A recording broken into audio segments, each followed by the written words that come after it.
కాంతమ్మ ఇంటి నుండి బయటకొచ్చిన ప్రకాశం గారు మతిపోయినట్లు తిరిగారు. ఆయనకింటికెళ్లాలనిపించలేదు. తను వాళ్ల గురించి ఎంత బాధపడ్డాడో, ఎన్ని ప్రదేశాలు వెదికాడో.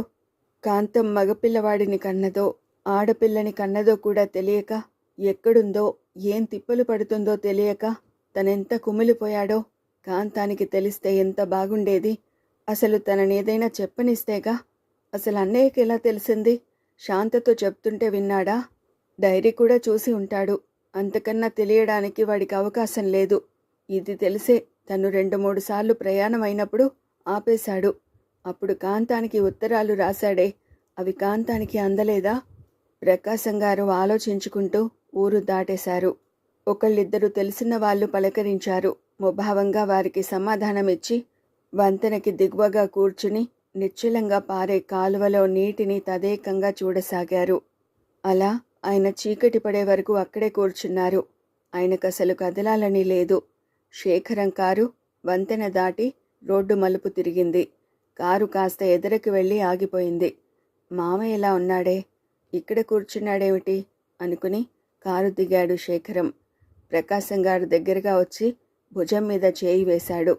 మామయ్య, ఇక్కడ కూర్చున్నావేమిటి అని అడిగాడు.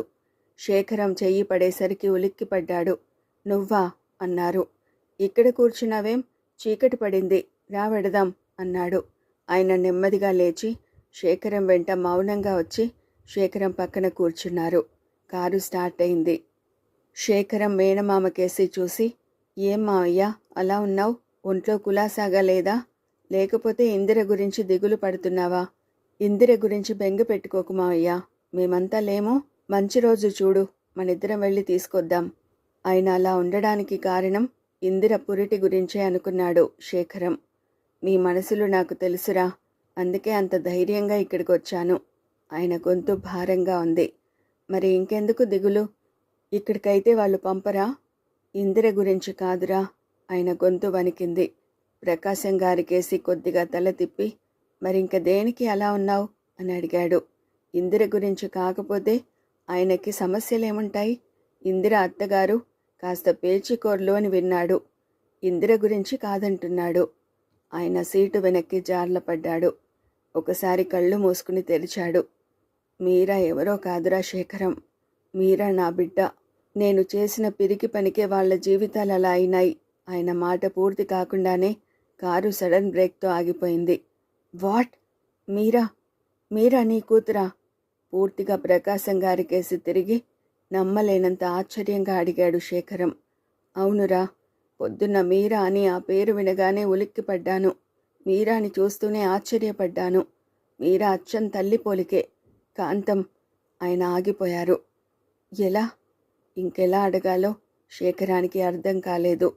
ఆయన చెప్పడం మొదలుపెట్టారు. నేను రాజమండ్రిలో టీచర్గా చేస్తున్నప్పుడు, అసలు నేను టీచర్ ఉద్యోగం చేయడం ఎవరికీ ఇష్టం ఉండేది కాదు. ఆ పొలం పనులు చూసుకోకూడదా అనేవారు. నేను ఇంకో స్నేహితుడు 2 గదులు అద్దెకు తీసుకుని వండుకునేవాళ్ళం. దొడ్డి వెనకాల అవధాన్లు గారని ఉండేవారు. వాళ్ళకి నీళ్లు కావాలంటే మేముండే ఇంట్లోకి రావలసి వచ్చేది. దొడ్లోంచి దొడ్లోకి దోవ ఉండేది. అవధాన్లు గారి మేనకోడలు కాంతం. తల్లి తండ్రి ఎవరూ లేని నిర్భాగ్యురాలు. ఇంట్లో అంతా చాకిరి ఆ అమ్మాయే చేస్తుందని, లేకపోతే మేనత్త చంపేస్తుందని మేమున్న ఇంటి ముసలమ్మగారు అంటూ ఉండేది. మేము కూడా చూసినప్పుడల్లా నీళ్లు తోడుతూనో, బట్టలు పిండుతూనో, పిల్లలకి నీళ్లు పోస్తూనో కనపడేది. ఎక్కువగా మాట్లాడేది కాదు. 18 ఏళ్ళు వచ్చినా పీలగా 14 ఏళ్ల పిల్లలా ఉండేది. ఆ చాకిరీతోనే కృంగిపోతోందని ముసలమ్మగారు అంటూ ఉండేది. నాకు నా స్నేహితుడికి ఆ అమ్మాయిని చూస్తే చాలా జాలేసేది. కానీ మేమేం చేయగలం? ఆ మేనత్తకి ఏటేటా పురుళ్ళు. అంత చాకిరీ ఈ అమ్మాయే చేయాలి. అప్పుడప్పుడు ఆవిడ కాంతం మీద చేయి కూడా చేసుకునేదట. ముసలమ్మగారే చెప్పి బాధపడేది. అలాంటి రోజుల్లోనే నా మనసులో ఓ అభిప్రాయం మొలకెత్తింది. కానీ ఇంట్లో ఒప్పుకుంటారో లేదో. అప్పటికే ఇంట్లో ఉన్న మా మేనత్త కూతుర్ని నా పెళ్ళాం అంటుండేవారు. అయినా పల్లెటూర్లలో పెద్ద మనిషి అవ్వకుండానే అప్పుడు పెళ్ళిళ్ళు చేసేస్తున్నారు. అందులోనూ తాతయ్య చండశాసనుడు. ఆయన్ని ఎదిరించి ఏ పని ఎవరూ సాహసించేవారు కాదు. స్కూల్లో పరీక్షలయ్యాక ఇంటికెళ్ళినప్పుడు అమ్మకు చెప్పొచ్చు అనుకున్నాను. ఒకరోజు కాంతం గురించి ఆలోచిస్తూ కూర్చున్నాను. పుస్తకం చదువుదామన్నా చదవబుద్ధి కాలేదు. నా స్నేహితుడు నిద్రపోతున్నాడు. కొంతసేపటికి లైటు ఆర్పి నేను కూడా పడుకున్నాను. ఓ 10 నిమిషాల తర్వాత ఎవరో సన్నగా రోదిస్తున్న శబ్దం వినపడింది. నేను వెంటనే లేచి కూర్చున్నాను. కాంతం గురించి ఆలోచిస్తున్నానేమో. ఆ ఏడుపు కాంతందే అనిపించింది. మెల్లగా తలుపు తీసుకుని బయటికి వచ్చాను. నా ఊహ అబద్ధం కాదు. బామ్మగారి గది దగ్గర అరుగు మీద మోకాళ్ళ మీద తల పెట్టుకుని ఏడుస్తోంది కాంతం. నా మనసు ఏదోలా అయిపోయింది. ధైర్యం చేసి నెమ్మదిగా వెళ్ళి కాంతం అని మెల్లిగా పిలిచాను. ఉలిక్కిపడి తలెత్తింది. ఒక్క ఉదుటున లేచి నిలబడి కంగారుగా చూసింది నాకేసి. వెళ్ళబోయింది. నేను చప్పున కాంతం చేయి అందిపుచ్చుకున్నాను. ఏదో చెప్పబోయాను. కానీ నా మాట వినిపించుకోకుండానే చేయి లాక్కుని పరుగులాంటి నడకతో వెళ్ళిపోయింది. నేనలా చేయి పట్టుకోవడంతో భయపడిందో ఏమో. వారం రోజులు గడిచిపోయినాయి. నేను కాంతం విషయంలో ఒక నిర్ణయానికి వచ్చేశాను. కాంతం ఒకసారి కనిపిస్తే నా అభిప్రాయం చెప్పాలని ఎదురు చూశాను. కానీ కాంతం నన్ను చూస్తూనే భయపడ్డట్టు పారిపోయేది. ఇంక నా అభిప్రాయం ఎలా చెప్పాలో అర్థం కాలేదు. అంత క్రితం రోజునే నా స్నేహితుడు వాళ్ళ నాన్నగారికి ఒంట్లో బాగుండలేదని ఉత్తరం వస్తే 4 రోజులుండి వస్తానని చెప్పాడు. వాడు అటు వెళ్ళాక ఇంటి ముసలమ్మగారు, చూసావా నాయనా, భగవంతుడికి ఆ పిల్ల మీద ఎంత దయలేదో అంది. ఆవిడ మాట్లాడేది కాంతం గురించేనని నాకు అర్థమైపోయింది. ఏమిటోనని భయం వేసింది. ఏమిటి మామ్మగారు, ఎవరి గురించి అన్నాను ఏమీ తెలియనట్లు. ఆవిడ నిట్టూర్చింది. ఇంకెవరి గురించి నాయనా, అవధాన్లు కాంతానికి పెళ్లి కుదుర్చుకు వచ్చాడు అంది. నా నోటి వెంట మాట రాలేదు. ఎలాంటి సంబంధమని అడగవేం? ఆవిడే అంది మళ్ళీ. చెప్పండి అన్నాను నీరసంగా. రెండో పెళ్లివాట, 46 ఏళ్ళుట, 6 పిల్లలట, పక్షవాతం, అత్తగారు, చిన్నప్పుడే పుట్టింట స్థిర నివాసం ఏర్పరచుకున్న ఆడబిడ్డ. ఇంకా ఆవిడేదో చెప్తోంది. ఆ అమ్మాయి ఒప్పుకుందా మామ్మగారు అని అడిగాను. ఒకటే ఏడుస్తోంది నాయనా, నాకసలు పెళ్ళే వద్దు, ఇలాగే మీకు చాకరీ చేసుకు బ్రతుకుతాను అని ఏడుస్తోంది. వాళ్ళకా డబ్బుందిట. 2000 అవధాన్లకి ఇస్తున్నారు. రేపే చిన్న తిరుపతి వెళుతున్నారట నాయనా. అక్కడే పెళ్ళిట. మేమిది మంచిది కాదని చెప్పాము. అది కూడా మా ఎదురుగానే నేనా పెళ్లి చేసుకోనని మేనమామ కాళ్ళు పట్టుకుని ఏడ్చింది. దాంతో దాన్ని బయటికి రానియడం లేదు. 3 రోజులుగా కాంతం కనిపించడం లేదు. ఇందుకా అనుకున్నాను. ఏదైనా సలహా అడగడానికి సమయానికి నా స్నేహితుడు కూడా ఊళ్ళో లేడు. నాకేం చేయడానికి పాలుపోవడం లేదు. రాత్రి 12 గంటలు దాటి ఉంటుంది. కిటికీ దగ్గరగా పడకుర్చీ వేసుకుని పడుకున్నాను. కాంతం గురించే నా ఆలోచన. కాంతాన్ని బయటికి రానియకపోవడం వల్ల నాకు కాంతంతో మాట్లాడడానికి కుదరలేదు. అయినా అన్నీ నిర్ణయం చేసుకున్నాక నేనేం చేయగలను అనుకున్నాను. అలా ఆలోచిస్తున్న నాకు ఉన్నట్టుండి గాజుల చిరు శబ్దమైంది. ఉలిక్కిపడి లేచి నిలబడ్డాను. కిటికీ గుండా బయటికి చూశాను. నూతి పళ్ళెం మీద ఎవరో నించున్నట్లుగా కనపడింది. నా గుండెలు కొట్టుకున్నాయి. ఎవరా అని కళ్ళు చికిలించుకుని చూశాను. సందేహం లేదు, కాంతమే. నేను చప్పున శబ్దం కాకుండా నెమ్మదిగా తలుపు తెరుచుకుని బయటికొచ్చాను. కాంతం బావిగట్టు మీద ఓ కాలు వేసింది. గిలక దుంగని కుడి చేత్తో పట్టుకుంది. రెండో పాదం ఎత్తబోయింది. నేను మెరుపులా వెళ్ళి 2 చేతులతో పట్టుకున్నాను. కెవ్వున అరవబోయింది. నేను నోరు నొక్కేశాను. 2 చేతులతో ఎత్తి నా గదిలోకి తీసుకొచ్చాను. మనిషి వణికిపోతోంది. ఆ విశాలమైన కళ్ళు భయంతో ఇంకా విశాలమైనాయి. గ్లాసుతో నీళ్లు తీసుకెళ్ళి ఇచ్చాను. అందుకోలేదు. వాళ్ళకి చెప్తానని భయపడిందో ఏమో. మీ వాళ్ళకి చెప్పను, ముందు ఈ నీళ్లు తాగు అన్నాను. నాకేసి అలాగే చూస్తూ వణికే చేతులతో గ్లాసు అందుకుని అన్ని నీళ్లు తాగేసింది. ఆ గ్లాసు గూట్లో పెట్టి కాంతం పక్కన కూర్చున్నాను. దూరంగా జరిగింది. ఏం భయపడకు కాంతం, చాలా రోజులుగా నీతో ఓ మాట చెప్పాలనుకుంటున్నాను. నన్ను చూస్తూనే నువ్వు భయపడినట్టు పారిపోతున్నావు అన్నాను. ఈసారి ఆ కళ్ళల్లో ఏమిటా అన్న ఆశ్చర్యం తొంగి చూసింది. ఇలాంటి పని ఎందుకు చేయబోయావు అని అడిగాను. నాకేసి భయంగా చూసింది. మీ మామయ్య నీకు పెళ్లి కుదిర్చేట్టగా అని అడిగాను. కాంతం కళ్ళు నీళ్లతో నిండుకున్నాయి. అక్కడి నుంచి తప్పించుకు వెళ్ళడానికి ప్రయత్నిస్తున్న దానిలా కనపడింది నాకు. నేనంటే నీకు ఇష్టమేనా అని అడిగాను. అర్థం కానట్టు చూసింది. నువ్విలాంటి పని ఎందుకు తలపెట్టావో నాకు తెలుసు. నీకిష్టమైతే నేను నిన్ను పెళ్లి చేసుకుంటాను. మీ మామయ్యతో చెప్తాను అన్నాను. మొదట నా మాటలకి తెల్లబోయినట్టు చూసినా వాళ్ళ మామయ్య పేరు ఎత్తేసరికి వణికిపోయింది. నేనిన్ని మాట్లాడుతున్నాను, నువ్వొక్కటి మాట్లాడవేం అన్నాను. నాకేం సమాధానం చెప్పకుండా లేచి నిలబడింది. ఎక్కడికి అన్నాను నేను లేస్తూ. ఇంట్లోకి అంది మెల్లగా. నేనంటే నీకు ఇష్టమేనా అని అడిగాను. ఇష్టమే అన్నట్టు తల ఊపింది. మీ మామయ్యతో చెప్పనా అన్నాను. వద్దు అంది. ఏం అని అడిగాను.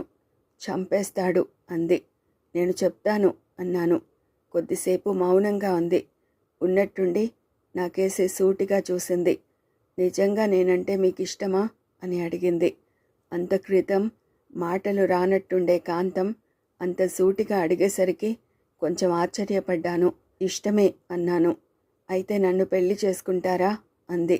చేసుకుంటాను. ఇంకా ఏదో చెప్పబోతున్నాను. మధ్యలోనే కాంతం అంది.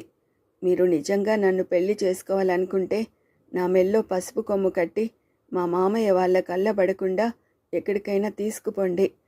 లేదంటే నా తల్లిదండ్రుల దగ్గరికి నన్ను వెళ్ళనియండి. కాంతం ఏడ్చేసింది. రేపే తిరుపతి ప్రయాణం. వాళ్ళు మా మామయ్యకి 2000 ఇస్తారట. ఎవరు చెప్పినా మామయ్య వినడు. దయచేసి నా దారికి అడ్డు రాకండి. మీ కాళ్ళు పట్టుకుంటాను అంటూ కాళ్ళకి చుట్టేసుకుని ఏడ్చేసింది. నా గుండె తరుక్కుపోయింది. కాంతాన్ని లేవనెత్తాను. కళ్ళు తుడిచాను. ఇంత హఠాత్తుగా ఎలా? నా మీద నమ్మకం లేదా? మీ మామయ్యతో నేను మాట్లాడతాను అన్నాను. వద్దు, ఈ పెళ్ళి వద్దు అంటేనే చాంతాడుతో వాతలు పడేట్టు కొట్టాడు. మీకు నిజంగా నన్ను చేసుకోవాలని ఉంటే పసుపు కొమ్ము కట్టండి. తెల్లవారేలోగా నన్నెక్కడన్నా దాచండి. నాకు మీ చల్లని మనసే ముఖ్యం. మంచి చెడ్డలతో నాకు పని లేదు అంది. నాకు దిక్కుతోచలేదు. తెల్లవారేలోగా ఎక్కడ దాచనో? నాకు అంత పరిచయస్తులు ఎవరూ లేరు. అదే మాట కాంతంతో అన్నాను. మీకు అభ్యంతరం లేకపోతే కొవ్వూరులో ఒక ఆవిడ ఉంది. మాకు బంధువులు కాదు, కానీ నా జీవితం ఇలా ఒడ్డున పడిందంటే ఆవిడ చాలా సంతోషిస్తుంది అంది. అలాగైతే అక్కడే ఉండు. ఆవిడ సమక్షంలోనే ఆవిడ చేతి మీదుగా వివాహం జరిపిస్తుంది అన్నాను. కాంతం ఒప్పుకోలేదు. వాళ్ళ మామయ్యకి తెలిస్తే వచ్చి లాక్కుపోతాడు. అప్పుడేమీ అనడానికి ఉండదు. ఆ అడ్డు తీరిపోతే నాకు కాస్త ధైర్యంగా ఉంటుంది. అలా అయితేనే అక్కడ ఉంటానంది. నా గదిలోనే నా స్నేహితుడికి కాస్త భక్తి ఎక్కువ. వాడు దేవుడి ఫోటోలు, క్యాలెండర్లు చాలానే తగిలించాడు. ఆ దేవుళ్ల సాక్షిగా మేమిద్దరం భార్యాభర్తలమైనాం. కాంతం సంతోషం ఏమని వర్ణించను. టాక్సీ తీసుకుని కాంతం చెప్పినావిడ మీరాబాయమ్మ ఇంటికి వెళ్ళాం. ఆవిడ నిండు మనసుతో ఆదరించింది. ఈ సంగతి ఇంటి దగ్గర ఎలా చెప్పాలా అన్నదే సమస్య. శాంతతో చెప్పి దాని చేత చెప్పించవచ్చని ధైర్యంగా ఉన్నాను. కాంతం మేనమామ ఇంట్లో నానా గొడవ పడ్డారు.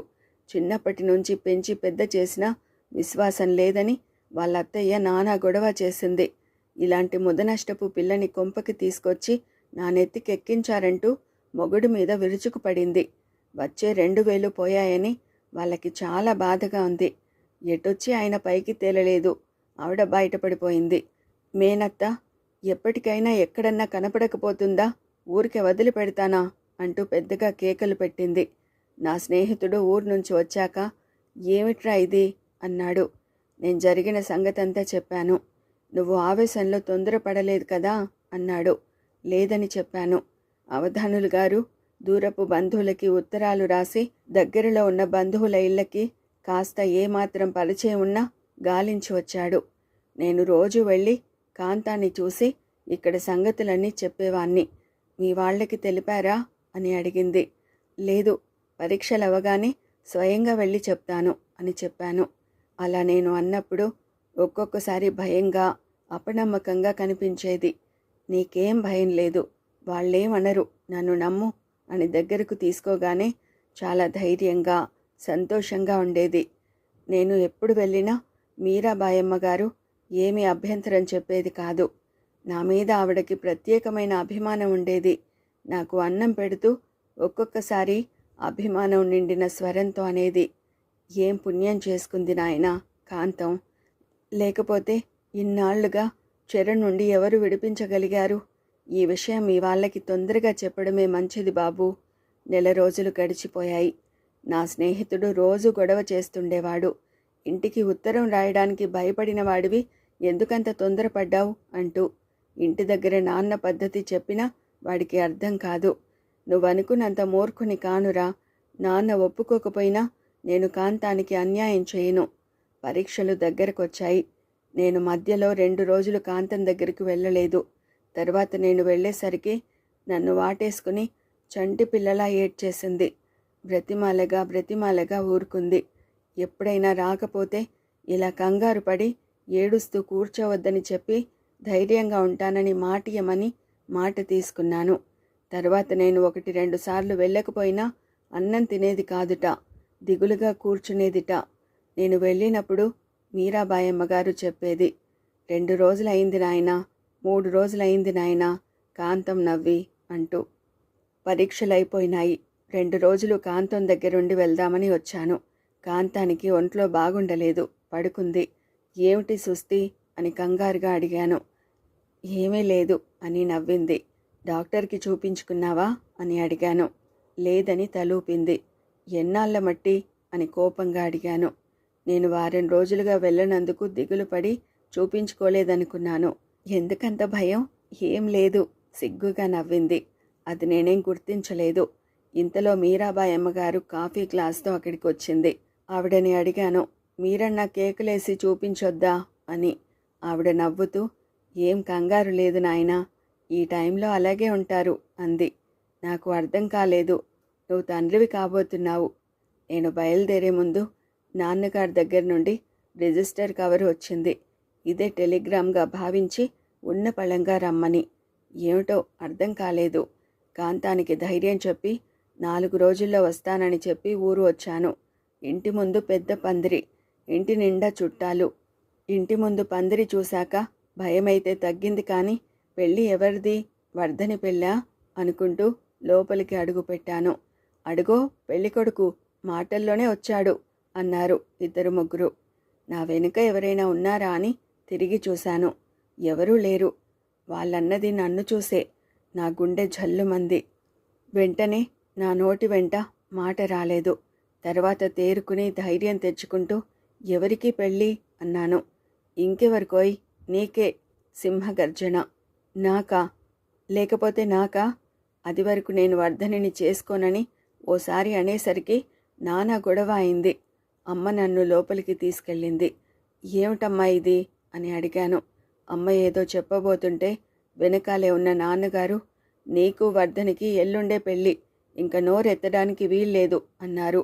నాకిష్టం లేదు ధైర్యం తెచ్చుకుంటూ అన్నాను. ఆయన అసలే బ్లడ్ ప్రెషర్ మనిషి, చండశాసనుడు. గట్టిగా రెచ్చిపోయారు. అందరూ గుమిగూడారు. నన్నేమీ చెప్పనీయలేదు. నేను 1-2 సార్లు అన్న మాటలు ఆయన కేకల్లో నా మాటలు నాకే వినపడలేదు. అత్తయ్య చావు బతుకుల్లో ఉంది. దానికి నేను మాటిచ్చాను. శుభలేఖలన్నీ అందరికీ వెళ్ళాయి. ఇప్పుడు నువ్వు కాదన్నావంటే నేను కాలువలో దూకుతాను. అలా నేను చేయకపోతే మా నాన్నకి నేను పుట్టలేదు. ఏమిటా తొందర? నింపాదిగా నచ్చ చెప్పాలి గాని అంటూ నాన్నని కొందరు బంధువులు వారించబోయారు. నాన్న వినలేదు.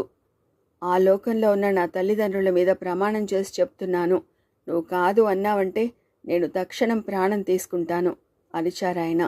ఆయన అన్నంత పని చేసే మనిషే. ఆయన కోపం పట్టుదల నేను ఎరగందేం కాదు.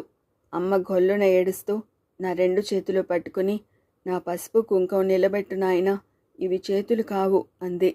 అమ్మా బాధగా అన్నాను. నన్ను ఎవరూ ఏమీ చెప్పనీయలేదు. నాన్నగారు నన్ను మరోసారి బెదిరించి వెళ్ళిపోయారు. ఆయనకి అత్తయ్య అంటే పంచ ప్రాణాలు. నేను కాదన్ను. కానీ ఆయన నా గురించి రవంత కూడా ఆలోచించలేదు. అసలు ఆ ధ్యాసే ఆయనకెప్పుడూ లేదు. అదివరకోసారి చెప్పడం వల్లనే కాబోలు అన్నీ సిద్ధం చేశారు. అంత క్రితం 4 రోజుల క్రితమే సెలవులియగానే రమ్మని రాశాట. అది నాకు అందలేదు. నేను ఆ పూట రాకపోతే తెల్లవారి అన్నయ్య వద్దామనుకున్నట్ట. నా బాధ ఎవరితో చెప్పుకోను. నీకు జ్వరంగా ఉందని మీ అమ్మ స్నాతకం అవుతుంటే వచ్చింది. ఈ 3 రోజులే కాకుండా నన్ను దొంగని కాసినట్టు కాశారు, ఎక్కడికి వెళ్లకుండా. అంతా అయిపోయింది. శాంతతో చెప్పాను. నోట మాట రానిదానిలా అయిపోయింది. 2 సార్లు ప్రయాణమైతే అన్నయ్య ఆపేశాడు. కాంతానికి 4 రోజుల్లో వస్తున్నా ఏం భయపడవద్దని ఉత్తరం రాశాను. నా అడ్రస్ కాంతానికి ఇవ్వలేదు. మళ్ళీ ఓ రోజు ఎవరు ఆపినా ఆగకూడదని మొండితనంగా బయలుదేరాను. అత్తయ్య పోయింది. ఆవిడకి కొడుకులు లేరు. నన్ను కదలనీయలేదు. కాంతానికి ఇంట్లో మేనత్త పోయిందని, అందుకే రాలేకపోయానని కంగారు పడవద్దని రోజు విడిచి రోజు ఉత్తరాలు రాసేవాణ్ణి. అసలే ఒట్టి మనిషి కాదు. నాలో మొండితనం ప్రవేశించింది. కాంతానికి ఈ విషయం తెలియనీయకుండా, కాంతానికి ఏ లోటు రాకుండా నేను చూస్తాను దృఢంగా అనుకున్నాను. నేను కొవ్వూరు వెళ్ళేసరికి చాలా ఆలస్యమైపోయింది. నేను వెళ్ళేసరికి అక్కడెవరూ లేరు. ఆ పక్క వాళ్ళని అడిగితే అందరూ తలో విధంగా చెప్పారు. పెద్దవాళ్ళు ఒకళ్ళిద్దరూ నన్ను చీవాట్లు పెట్టారు. మీరాబాయమ్మ గారు పనిచేసే స్కూలుకు వెళ్ళి అడిగాను. ఆవిడకి ఏలూరు బదిలీ అయిందని చెప్పారు. అక్కడ వెతికాను. ఎక్కడ కనపడలేదు. ఇంటికెళ్ళాను. అన్నయ్య నా డైరీ చూశాడో, శాంతతో చెప్తుంటే విన్నాడో. శాంతతో చెప్తుంటే విని అడ్రస్ కోసం నా పెట్టె గాలించి ఉంటాడు. కాంతానికి ఉత్తరం రాశాట. ఇప్పుడు అనిపిస్తోందిరా, నేను కాంతానికి రాసిన ఉత్తరాలు కూడా అందకుండా చేశాడేమో అన్నయ్య. ప్రెసిడెంట్ కదా, మాస్టారే ఉత్తరాలు ఇచ్చేవారు. ఆయన్ని కళ్ళెర్ర చేసి వాటిని వెళ్లకుండా చేసుంటాడు. నా ఉత్తరాలు అందితే కాంతం అలా పరారి అయి ఉండదు. లేకపోతే నా ఉత్తరాలన్నీ బూటకమని, తను మోసపోయిందని అన్నయ్య ఉత్తరమే ఆధారంగా చేసుకుని పారిపోయిందో. పెద్దది, అనుభవం గలది మీరాబాయమ్మ గారన్నా కొన్నాళ్లు చూడకుండా ఇద్దరూ కలిసి అలా ఎందుకు చేశారో. ప్రకాశం గారు కాంతం విసిరి కొట్టిన ఉత్తరం శేఖరానికి ఇచ్చారు చదవమని. శేఖరం చదివాడు. ఒకవేళ మామయ్య రాసిన ఉత్తరాలు అందినా, ఇలాంటి ఉత్తరం అందగానే ఎంత గుండె నిపురం గల ఆడదాని గుండె అయినా తట్టుకోవడం కష్టమే అనిపించింది శేఖరానికి. నన్ను కాంతం క్షమించలేదు శేఖరం. మీరా జీవితం ఎవరో నాశనం చేశారు శేఖరం. ఇంకా కాంతం నన్నెలా క్షమిస్తుంది? శేఖరం 2 చేతులు పట్టుకుని చంటి పిల్లవాడిలా విలపించసాగారు. శేఖరం కొన్ని క్షణాలు ఏమీ మాట్లాడలేకపోయాడు. ఆయనకేసి చూడలేని వాడిలా చూపులు మరల్చుకున్నాడు. ఆయన భారమైన గొంతుకతో మళ్ళీ ఇలా అన్నాడు. నేను కాంతానికి అన్యాయం చేయాలని కలలో కూడా తలచలేదు శేఖరం. ఇంటి దగ్గర చెప్పే పెళ్లి చేసుకోవాలనుకున్నాను. కానీ కాంతం భయపడింది. నేను ఇంటికి వెళ్ళేటప్పటికీ ప్రమాదం అలా ఎదురవుతుందని నేను కలలో కూడా ఊహించలేదు. అయినా కాంతానికి అన్యాయం చేయాలనుకోలేదు. కాంతం భయపడి పారిపోకపోతే వర్ధనికే అన్యాయం జరిగేదేమో. కానీ మీరాని ఏ దుర్మార్గుడు అన్యాయం చేశాడో. నా గురించి వాళ్ళ జీవితాలు అలా చితికిపోయినాయి. ఇంక నన్ను కాంతం ఎలా క్షమిస్తుందిరా శేఖరం? ప్రకాశం గారి మాటలతో శేఖరం ముఖం ఎర్రగా గీసిన కందలా అయింది. నువ్వేం బాధపడకు మావయ్య, అన్నీ అవే సర్దుకుంటాయి. ఆవిడ నిన్ను అర్థం చేసుకుని నిన్ను తప్పకుండా క్షమిస్తారు మావయ్య. క్షణమాగి అన్నాడు మళ్ళీ. ఇన్నాళ్ళు నీ గురించి అందరూ రకరకాల వ్యాఖ్యానాలు చేయడం నేను విన్నాను. కానీ నీ గుండెల్లో ఇన్ని అగ్నిపర్వతాలు బ్రద్దలవుతున్నాయని ఎవరికీ తెలియదు. నిన్ను, నీ బాధని, ఆవేదనని నేను అర్థం చేసుకున్నాను మావయ్య. అన్నీ అవే సర్దుకుంటాయి. నాకు ఆ నమ్మకం ఉంది. అతని గొంతు భారంగా పలికింది. తల్లి క్షమించినా మీరా క్షమిస్తుందా? అతనికి అపనమ్మకంగానే ఉంది. మీరా రోషం, పట్టుదల సామాన్యమైనవి కావు. ఏమోరా, నీ నోటి చలువ వల్ల అలాగే జరిగి మీరా జీవితం చక్కదిద్దగలిగితే. ఈ సంగతి అమ్మకి తెలుసా మావయ్య? అడిగాడు శేఖరం. లేదురా, అక్కడి నుంచి తిన్నగా ఇలా వచ్చి కూర్చున్నాను. ఆయన కండువాతో కళ్ళొత్తుకుంటూ అన్నారు. శేఖరం దగ్గరికి వెళ్ళావా? ఇంకా ఎక్కడికి వెళ్ళావా అనుకుంటున్నాను. కారు దిగి వస్తున్న అన్నగారిని అడిగింది శాంతమ్మ గారు. ఆయనేం సమాధానం చెప్పలేదు. శేఖరం తల్లి దగ్గరగా వచ్చాడు.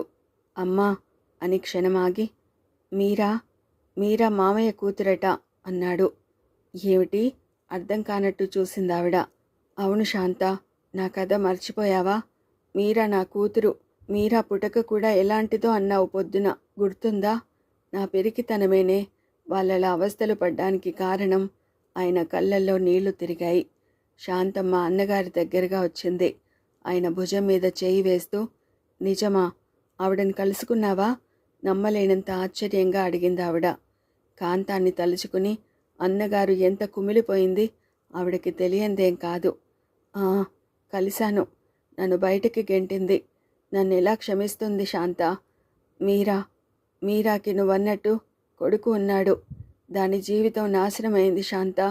అక్కడే ఉన్న కుర్చీలో కూలబడి ఆయాసంగా వెనక్కి జారబడ్డారు ప్రకాశం గారు. నువ్వేం బాధపడకురా, నేనొచ్చి చెప్తాను, అన్నీ చెప్తాను. ఆవిడ అంత అర్థం చేసుకోకపోదు. ఇన్ని కష్టాలు పడిన మనిషయ్యే. ఎవరికైనా ఆవేశం వస్తుంది.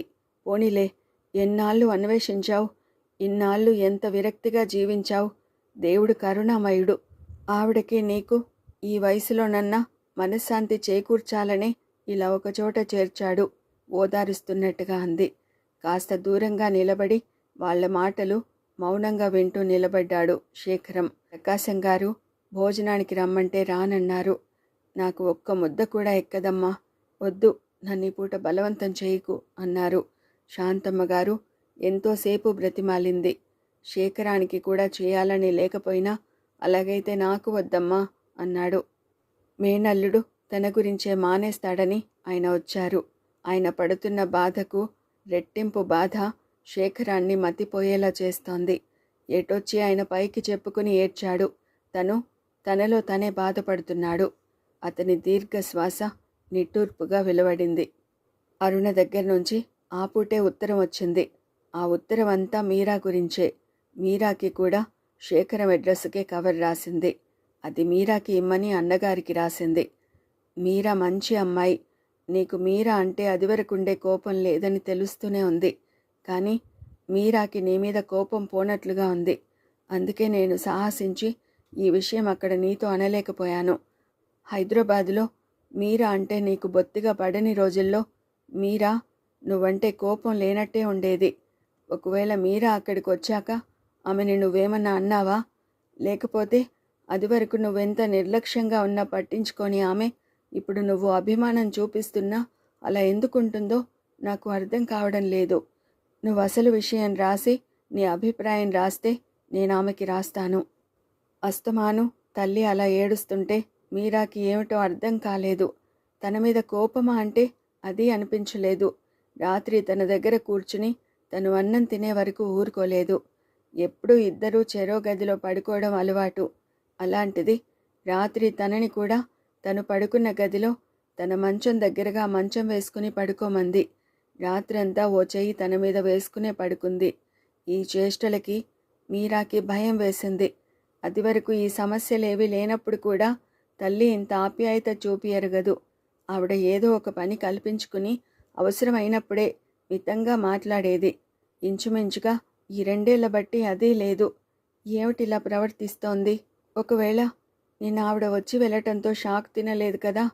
మీరా గుండెలు కొట్టుకున్నాయి. డాక్టర్ దగ్గరికి రాదు. డాక్టర్ని తీసుకొస్తానంటే ఒట్టు పెట్టుకుంటుంది తీసుకురావద్దని.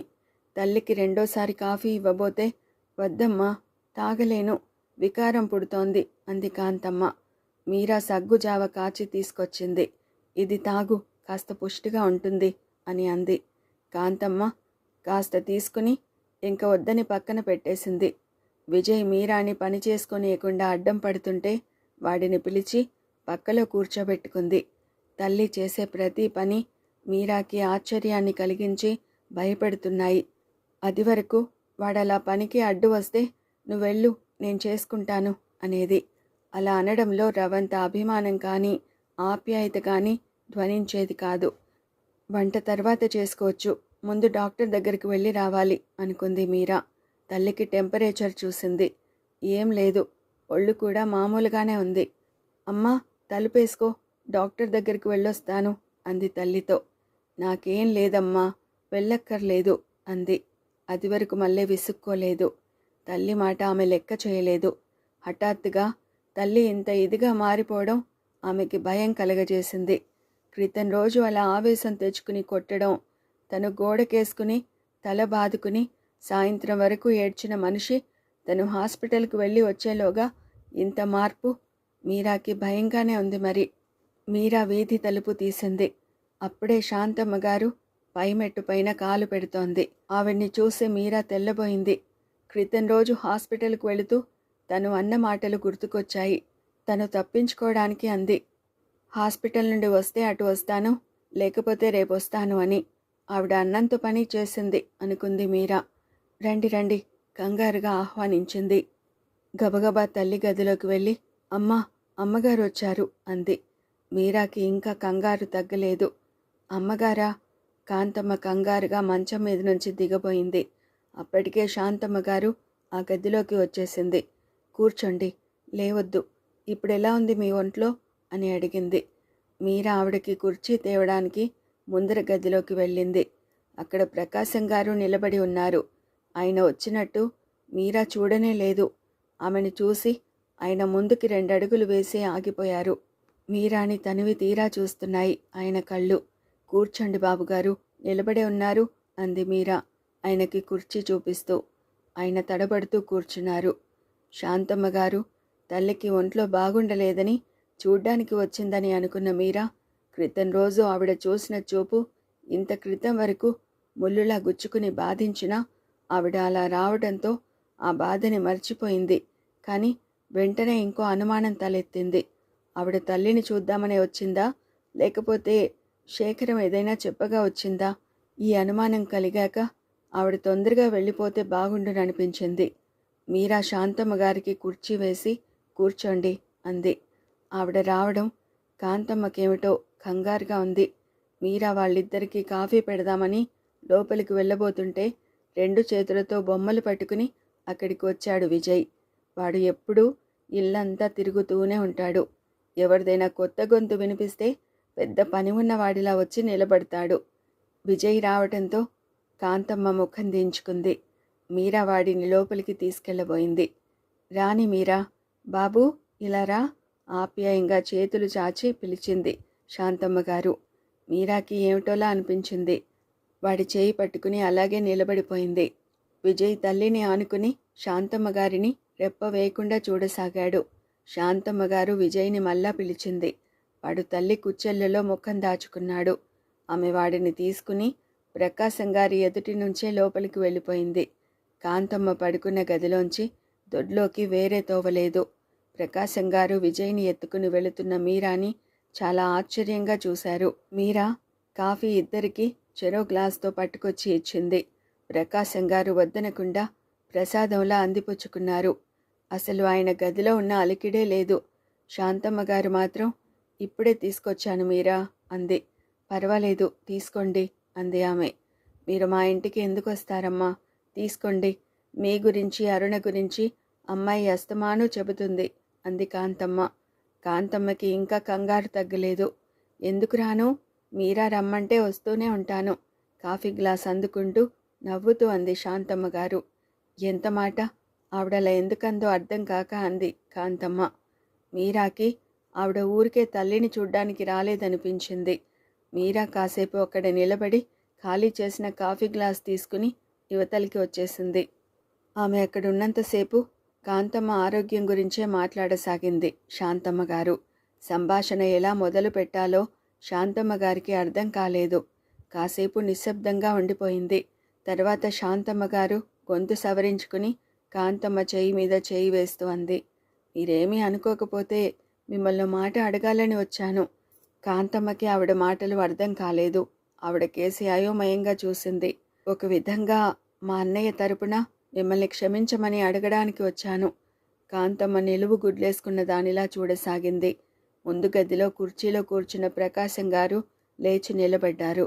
మొదట ఎలా మొదలు పెడితే బాగుంటుందా అని తికమక పడిన శాంతమ్మ గారు ఇప్పుడు ఆలస్యం అమృతం విషం అనుకుంది. ప్రకాశం మా అన్నయ్యేనమ్మా. అప్పుడు జరిగిన సంగతులు మీకేమీ తెలియవు. నేను అన్నీ చెప్పడానికే. కాంతమ్మ దోసిట్లో ముఖం దాచుకుని ఏడవసాగింది. మీరలా బాధపడకూడదు, ఇంకా ఏదో అనబోయింది శాంతమ్మ గారు. కాంతమ్మ ఏడుస్తున్నదల్లా మంచంలో ఓ పక్కకి పడిపోయింది. శాంతమ్మ గారికి భయం వేసింది.